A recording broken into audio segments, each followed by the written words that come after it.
Hi everyone, this is Rachel, and if you're new here, welcome to my channel.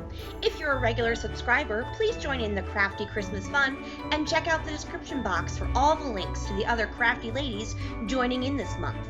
When you subscribe to all of us and comment on our videos for the crafty Christmas in July, one lucky lady will win a prize from our awesome host, Heather's Crafty Life, over on her channel. Be sure to check us all out during the month of July and make sure you subscribe and comment on our videos in order to win this prize. Thank you guys so much for joining me here, and of course, Merry Christmas. Hey everyone, and welcome back to my second episode of Crafty Christmas in July, a fun YouTube hop celebrating Christmas in July through all the lovely crafty ladies who are joining in. As I mentioned in my introduction, there will be a link to all of the ladies involved in the description box below. So here I've got a very basic layout. I'm using some older Pink Fresh Studio. It is, oh gosh, Christmas Wishes, Christmas Oh Joy. It's a mix of those two lines. I think it's called Christmas Wishes. That could be completely wrong. So what I have are 3 photos of my Christmas tree this past season. I've actually done a very similar layout to this before, simply because we have a fake tree. And so I like to take a picture of it every single year. You'll note there's 3 different colors.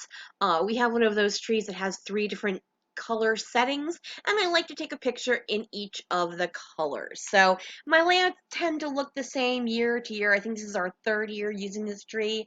So it just ends up being a repeat, but I like to re-scrap everything, and it looks slightly different every single time.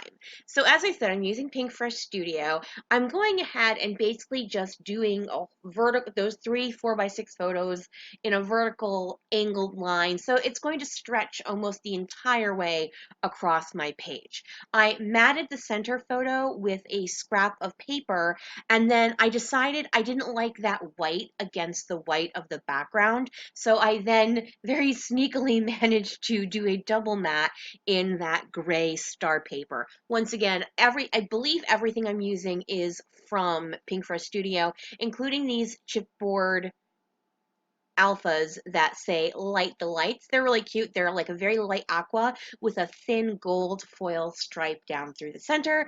I am then going to start adding some, oh sure, some phrase stickers. Oh my goodness. Whoo!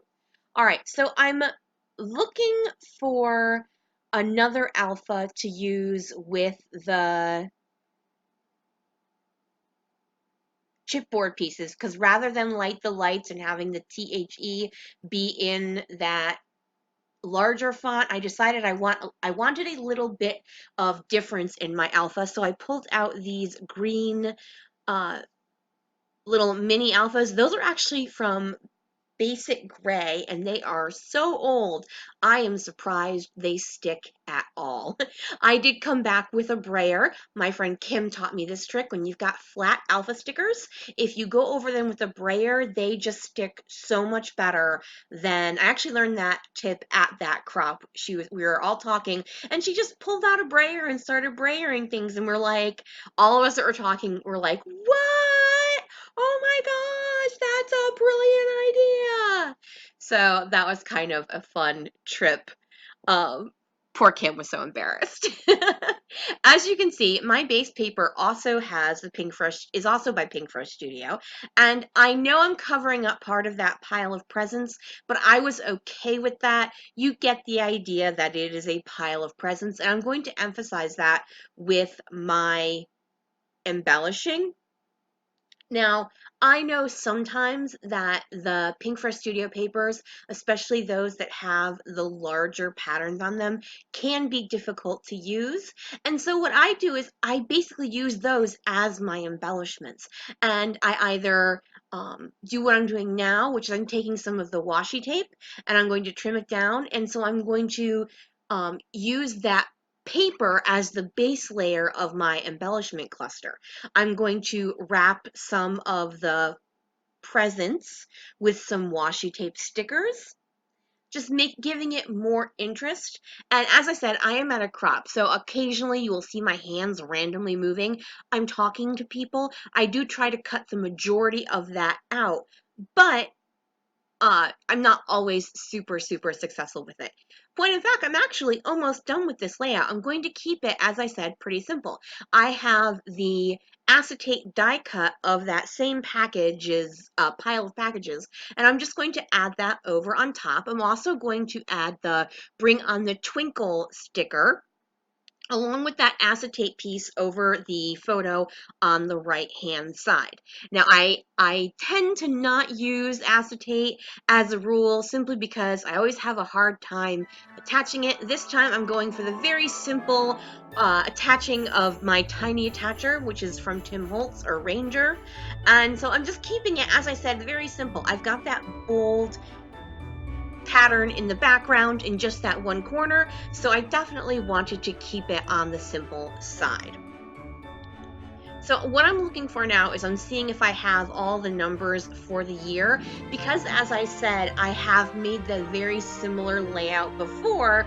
I did want to put the year down so I could remember what year this was. So what I have is the 2, the 1, and the 8.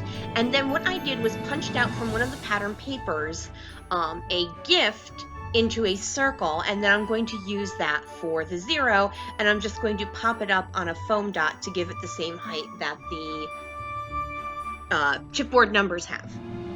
I'm just doing a little bit of journaling, just talking about how we use a tree again, and I still love all the lights, and it's just such a beautiful tree to me.